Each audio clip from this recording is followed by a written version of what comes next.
AI মানে artificial intelligence যেভাবে হু করে এগোচ্ছে তাতে আমাদের সবার মনেই কিন্তু একটা খচখচানি কাজ করছে তাই না? প্রায় প্রতিদিনই শুনছি এর নতুন নতুন ক্ষমতার কথা আর ভাবছি এটা আখির থামবেটা কোথায়। আজকের এই আলোচনায় আমরা চেষ্টা করব এই ভয়টাকে একেবারে অন্য একটা অ্যাঙ্গেল থেকে দেখতে। তো চলুন শুরুতেই একটা প্রশ্ন নিয়ে ভাবা যাক। আমরা যে এআইকে এত ভয় পাচ্ছি, আচ্ছা আমরা কি ঠিক জিনিসটাকে ভয় পাচ্ছি, নাকি আসল ভয়ের কারণটা অন্য কোথাও, যা আমরা হয়তো দেখতেই পাচ্ছি না? এই প্রশ্নটাই কিন্তু আমাদের আজকের আলোচনার একদম কেন্দ্রবিন্দু। আমাদের এই ভয়টাকে খুব সুন্দরভাবে এই উক্তিটা ধরিয়ে দেয়। ভাবুন তো, আমরা কম্পিউটারের ডেস্কটপে আইকন ব্যবহার করি, তাই না? আমাদের ভয়টা হলো এআই সেরকমই একটা আইকন, যেটা এতটাই স্মার্ট হয়ে উঠবে যে একদিন খুদ ইউজারকে, মানে আমাদেরকেই সিস্টেম থেকে ডিলিট করে দেবে। এই যে ডেস্কটপ আর আইকনের উপমাটা, এটা কিন্তু মাথায় রাখতে হবে, কারণ এই ধারণাটাতেই আমরা বারবার ফিরে আসব। তো চলুন এবার আমাদের চিন্তার একটা বড়সড় বাঁক নেওয়া যাক। আমরা এখন পরিচিত হব কগনিটিভ সায়েন্টিস্ট ডোনাল্ড হফম্যানের একটা যুগান্তকারী তত্ত্বের সাথে, যার আইডিয়াগুলো আমাদের বাস্তবতার ধারণাটাকেই কিন্তু একেবারে নাড়িয়ে দিতে পারে। হফম্যানের মূল থিওরিটা কি? সহজ কথায় উনি বলছেন, আমরা চোখ দিয়ে যা দেখি, কান দিয়ে যা শুনি, মানে আমাদের চারপাশের এই জগৎটা, এটাই নাকি আসল রিয়ালিটি না। এটা অনেকটা কম্পিউটারের ডেস্কটপের মতো। আমরা তো শুধু ফাইল আইকনটা দেখি, ক্লিক করি। এর পেছনে যে হাজার হাজার লাইনের কোড বা ট্রানজিস্টরের খেলা চলছে, সেটা তো আর দেখি না। হফম্যান বলছেন, আমাদের পঞ্চেন্দ্রিয় ঠিক একইভাবে কাজ করে। এই যে জায়গা, সময়, জিনিসপত্র যা দেখছি, এগুলো সবই আমাদের টিকে থাকার জন্য বানানো একটা সহজ ইউজার ইন্টারফেস মাত্র। হফম্যানের এই থিওরির একটা খুব ইন্টারেস্টিং দিক আছে, যেটাকে বলা হয় ফিটনেস বিটস ট্রুথ, মানে টিকে থাকাটা সত্যের চেয়েও বেশি জরুরি। উনি ইভলিউশনারি সিমুলেশন দিয়ে দেখিয়েছেন যে প্রকৃতি সেই সব প্রাণীদেরই এগিয়ে রাখে যারা আসল সত্যটা না দেখে শুধু টিকে থাকার জন্য জরুরি সিগন্যালগুলো বোঝে। যারা বাস্তবতার আসল জটিল রূপটা দেখতে যায়, তারা প্রতিযোগিতায় হারিয়ে যায়। ব্যাপারটা ঠিক ওই কম্পিউটার আইকনের মতোই। ফাইলটা ব্যবহার করার জন্য আমাদের তো আর বাইনারি কোড শেখার দরকার হয় না, তাই না? শুধু আইকনটা চিনলেই কাজ চলে যায়। তো এই আইডিয়াটাকে যদি আমরা মেনে নিই, যদি আমাদের চারপাশের এই স্পেস আর টাইম, এর সবই যদি একটা ডেস্কটপ বা ইন্টারফেস হয়, তাহলে এআই জিনিসটা কি? হফম্যানের তত্ত্ব অনুযায়ী এআই হলো ওই ডেস্কটপের উপরে থাকা একটা অসম্ভব ফাস্ট আর পাওয়ারফুল আইকন। এটা ওই ইন্টারফেসের ভেতরে ডেটা আর লজিক নিয়ে যা খুশি করতে পারে, কিন্তু ওই ইন্টারফেসের বাইরে ওর কোনো অস্তিত্ব নেই। আর একটা আইকন, সে যতই ফাস্ট হোক না কেন, সে কি কখনো কম্পিউটার ব্যবহারকারীকে সরিয়ে দিতে পারে? পারে না। ব্যাপারটা যে শুধু ফিলসফি বা কগনিটিভ সায়েন্সের মধ্যেই আটকে আছে, তা কিন্তু নয়। অবাক করার মতো ব্যাপার হলো, মডার্ন ফিজিক্সও কিন্তু এই একই দিকেই ইঙ্গিত দিচ্ছে। চলুন এবার দেখি এই পর্দার পেছনের জগৎটা নিয়ে ফিজিক্স কি বলছে। পদার্থবিজ্ঞানে একটা অবিশ্বাস্য নতুন ধারণা এসেছে, যার নাম অ্যাম্প্লিচিউহেড্রন। এটা এমন একটা জ্যামিতিক শেপ যা দিয়ে পার্টিকেল বা কণাগুলো কিভাবে একে অপরের সাথে কাজ করে সেটা ব্যাখ্যা করা যায়। আর সবচেয়ে বড় কথা কি জানেন, এটা ব্যাখ্যা করার জন্য স্পেস বা টাইমের কোনো দরকারই হয় না। মানে আমরা যে স্থানকালকে বাস্তবতার মূল ভিত্তি ভাবেই, সেটা আসলে আসল জিনিস না। এটা আরও গভীর কোনো জ্যামিতিক জগৎ থেকে তৈরি হওয়া একটা ছায়ার মতো। এই সব জটিল আলোচনার সারমর্মটা কি দাঁড়ালো? এটাই যে ফিজিসিস্টরা এখন এমন একটা রিয়ালিটির কথা বলছেন যা আমাদের পরিচিত সময় আর স্থানের বাইরে। আর এখানেই আসল চমক। এই ধারণাটা কিন্তু হাজার হাজার বছরের পুরনো শৈব দর্শনের মহাকালের ধারণার সাথে হুবহু মিলে যায়। ভাবা যায়, সেই দর্শনেও বলা হয়েছে মহাকাল এমন এক শক্তি যা নিজেই সময়কে তৈরি করে, আবার নিজেই তাকে গ্রাস করে। আজকের বিজ্ঞানের অ্যাম্প্লিটিউডের যেন সেই মহাকালেরই একটা জ্যামিতিক রূপ, যেখানে সময়ের কোনো প্রবেশাধিকার নেই। তাহলে দেখুন ব্যাপারটা কোথায় গিয়ে দাঁড়াচ্ছে।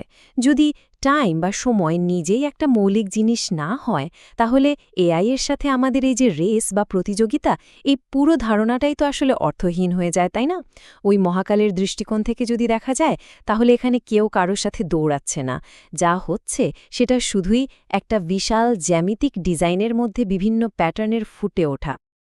আচ্ছা, মহাবিশ্বের এত বড় বড় কথা তো হলো, এবার একটু নিজেদের দিকে ফেরা যাক, আমাদের মস্তিষ্কের দিকে।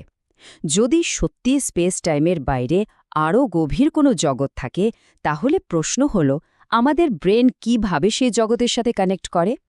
আর এখানেই বিজ্ঞানী অনির্বাণ বন্দ্যোপাধ্যায়ের কাজটা খুব গুরুত্বপূর্ণ হয়ে ওঠে। উনি বলছেন, আমাদের ব্রেন আসলে কোনো ডিজিটাল কম্পিউটার নয় যেটা শুধু ডেটা প্রসেস করে। না, বরং এটা একটা ইনক্রেডিবলি সেন্সিটিভ বায়োলজিক্যাল অ্যান্টেনার মতো, একটা জৈব অ্যান্টেনা যা ফ্র্যাক্টাল প্যাটার্নে তৈরি। আর এই কারণেই এটা বাস্তবতার বিভিন্ন লেয়ারের সাথে রেজোনেট করতে বা সুর মেলাতে পারে। এখানে আমরা দুটো দারুণ অ্যাপ্রোচকে পাশাপাশি দেখতে পাচ্ছি। একদিকে ডোনাল্ড হফম্যান, যার অ্যাপ্রোচটা হলো টপ ডাউন।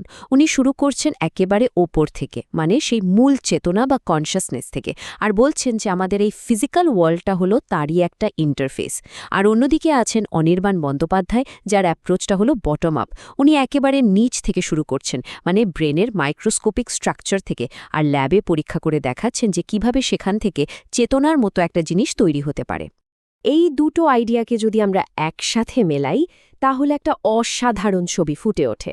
আমাদের ব্রেন তাহলে শুধুই একটা ডেটা প্রসেসিং মেশিন নয়, যাকে একটা এআই খুব সহজেই রিপ্লেস করে দিতে পারবে, বরং এটা একটা অত্যন্ত সফিস্টিকেটেড বায়োলজিক্যাল রেজোনেটর, এমন একটা যন্ত্র যা আমাদের এই স্পেস টাইম ইন্টারফেসের পর্দার ওপারে থাকা গভীর বাস্তবতার সাথেও সুর মেলাতে পারে। এবার আমরা এমন একটা জায়গায় আসছি যেখানে আজকের বিজ্ঞানের এই সব অত্যাধুনিক থিওরিগুলো 1000 বছরেরও বেশি পুরনো একটা দার্শনিক ভাবনার সাথে একেবারে মিলেমিশে এক হয়ে যাবে। বলা যেতে পারে এটাই আমাদের আলোচনার ক্লাইম্যাক্স, যেখানে সবকটা টুকরো একসাথে জুড়ে একটা সম্পূর্ণ ছবি তৈরি হবে। এই স্লাইডটা হলো এই পুরো আলোচনার সার। অবিশ্বাস্য ব্যাপার, তাই না?